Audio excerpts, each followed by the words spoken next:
Hi, today I wanted to talk about an anthology that I've been buying since it first came out between 2 or 3 years ago, Told to Tell, or 3T. It's published out of the Cleveland area by Matthew Mackman. This is a micro-published anthology. Print runs run between 150 to 200 copies. And I think it's pretty important to talk about. This is the most recent issue, issue 5. Issues 3, 4, and 5, I believe, are still available. 1 and 2 are sold out. But I wanted to mention this because this is like a viral anthology. This is not something that's you're going to see in previews. It's not something that's promoted through online ads. This is all very viral. You buy a copy, basically. You reach out to Matthew via his comics Instagram account, and this is how you find him on Instagram. And send him money, and he'll send you the book.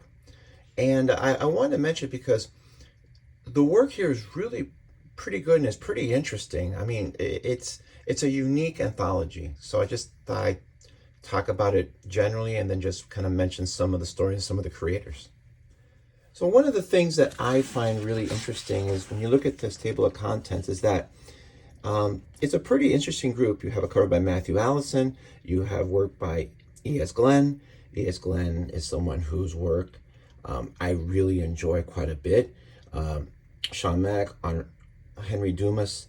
Banu Pratap from India. And Banu had a story recently published in Fantagraphics Now number 12. Chuck Baldock. Chuck is someone I've known for 3 years. I actually bought a very nice Jack Kirby commission from him. And there's Joe Janowski out of California, Jordan Barry Brown out of Ireland, I believe Dublin, and then Carson Gruba and Sean Michael Robinson. I believe Carson is one of the Living the Line guys, and the back cover is by Jared Cody Wolf, excuse me. And as I mentioned, this is a very micro-published anthology, and there's the stories. The longest story here is by Everett Glenn. It's 11 pages. And some of these stories run 6, 8 pages, 4 pages. But what I found with this is that all these stories are very dense. It's sort of like when you go to some of the nouveau type of restaurants where you'll have a meal and it's a really small portion, and the first time you ever eat at one of those restaurants, you're like, that's it? But then it's so rich and so flavorful that small portion is enough. And if you have a few of those portions, you're full.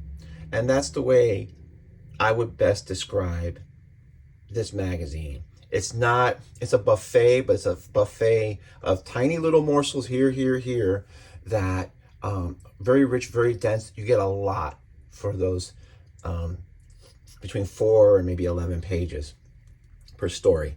The reason I find it really important is that one, I like the international reach of it.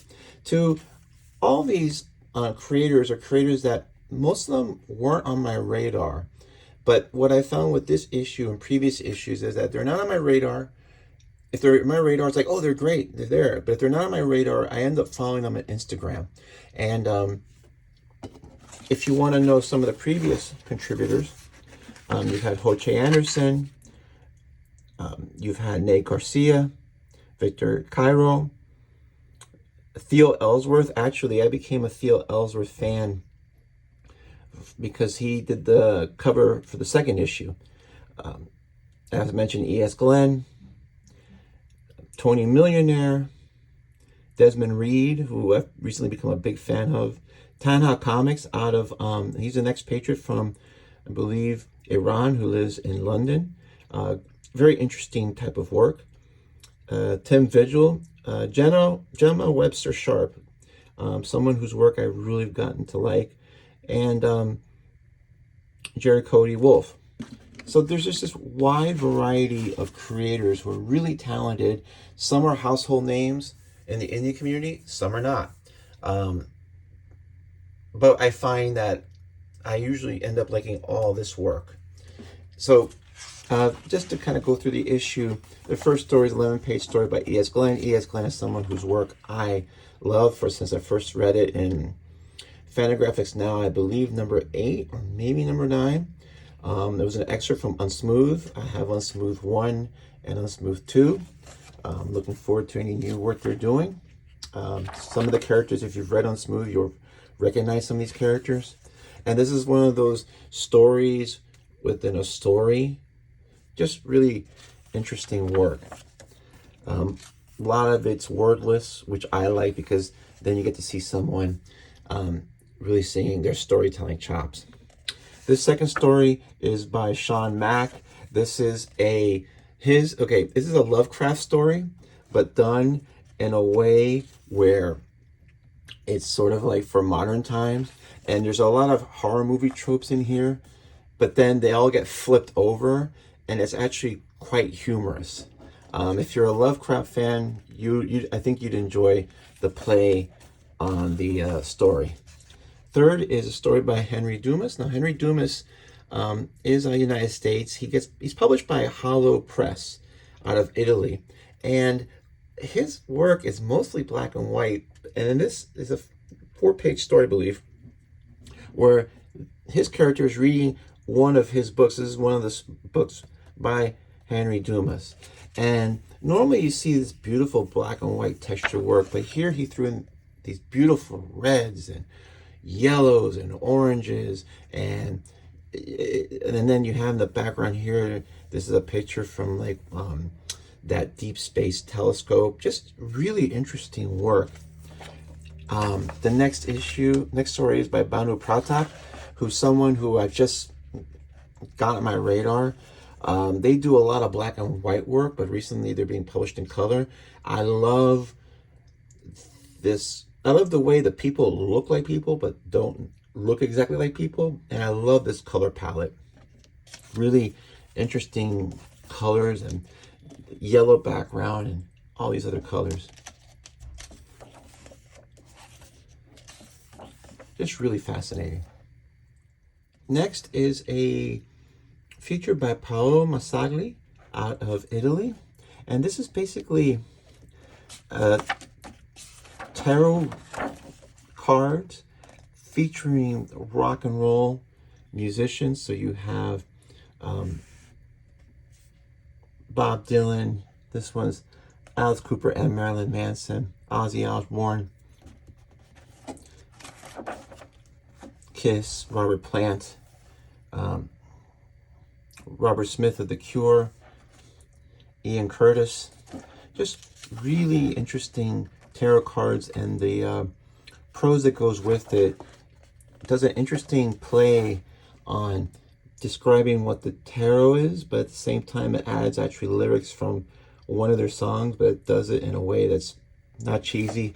And the art here and here, it's that pulled off that trick where it looks like them, but not exactly, but it captures their essence. Really interesting work. This is probably the most straight ahead story by Chuck Baldock, where he's comparing his pursuit of art to Cervantes on Don Quixote and his autobio. And there's a play on word on this, how he uses fool. There's an obvious interpretation, and then when you think about it, there's a different interpretation, but you'll have to read it to figure that one out. This from Joe Janowski is basically a sketchbook that he got. These are these inexpensive sketchbooks that he got in Japan that have these colored backgrounds. And so this is just like what he considers like a brain dump. And he's just putting all this multimedia and all these pop characters, and he's putting them together. This could be almost like a challenge, like, can you guess every single one? Some pieces are really fascinating, like this one. Bazooka Crow, which is Bazooka Joe, and the Crow. You have He-Man, you have the Green Giant, then you have Cerebus. Just really interesting work. And then here you have Brick Bear. Now, Brick Bear is published by Jordan Berry Brown. And this is just a piece of the most recent comic they've made called Brick Bear. I know there were permanent damage in LA. I don't know if there's anyone in the United States as far as a store or distributor that's distributing their work just of yet. But I found this story really fascinating because it's all wordless. Storytelling is great. And this is one of those things, my friend Colin, who does the Loading the Cannon video channel, showed a Sammy Harcum book that originally the story was serialized in a comic, but then when it was printed in a book, each panel was one page, and it was a little square bound book. And this could be printed the same way. Storytelling is great. And then what I found was that this is just a portion of the story.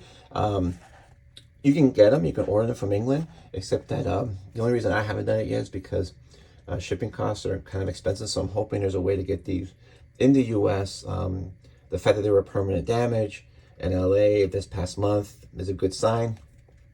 But I really want to read this and more of their work. This is just really great.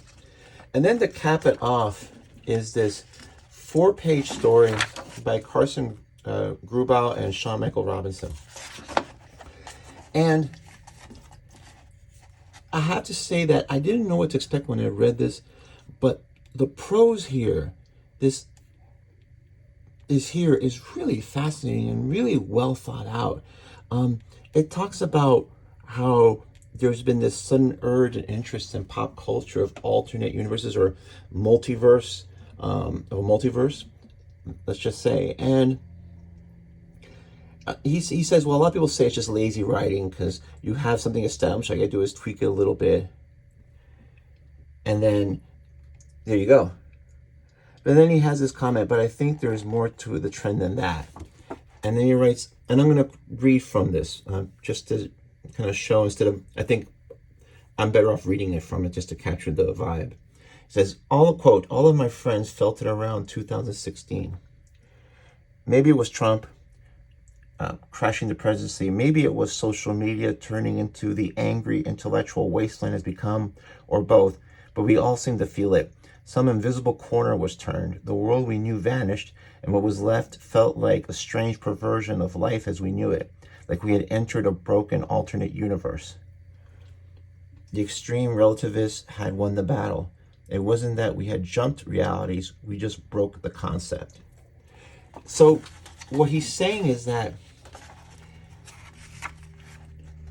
this increase in interest in alternate realities is sort of, I wouldn't know about a cultural zeitgeist, I would say a societal zeitgeist, where something happened and then all of a sudden people want to have this other, they have a more, they're open to this idea of a different reality where things work out different. And I'm not going to read the rest of it, but this is all excellent prose. I was really fascinating. I've heard of Living the Line as a publisher. I know they published The Abolition of Man, which got some people upset. But I'm going to follow some of his work only because the amount of deep thinking that went into this, but the way it's presented so eloquently, just really impressive. I can't speak enough about that. I enjoyed all the work, but this 4-page story blew my mind. And then the back cover by Jared Cody Wolf. And that's really it. These come out, I'm going to say, 2 times a year. I think that 3T is an account worth following. And not only does he, and he's not spending the entire Instagram account promoting their book. What they're doing is they're just posting a lot of comics. And I thought I had a diverse taste in comics, but he beats me by a country mile. There's just the range and the scope of different types of comics is mind-boggling, and you just can't define it, but it's all good stuff. So I would give them a follow, at least because it's always good to follow really good and interesting comics accounts. And you may want to check out and purchase one of these issues. As I said, I think as of this publishing, issues 3, 4, and 5 are still in print. I was actually thinking about doing a review of 1 through 5, but Matthew made the point that why, about this thing that sometimes we review, people review a comic, but then that comic is out of print, so you can't get it or it's very expensive. So I just wanted to kind of talk about this comic. I wanted to just say that I find it very interesting. I like anthologies. It's a good anthology. A lot of great work is in here. A lot of great creators come in and have done work here. And we're always talking about promoting self-publishers and promoting and supporting the independent comics. This is about as independent as you can get. And that's really it for me. I really enjoy this anthology, and I'm glad I could share it with you. So that's it. Have a good day, and as always, read better comics. Thanks.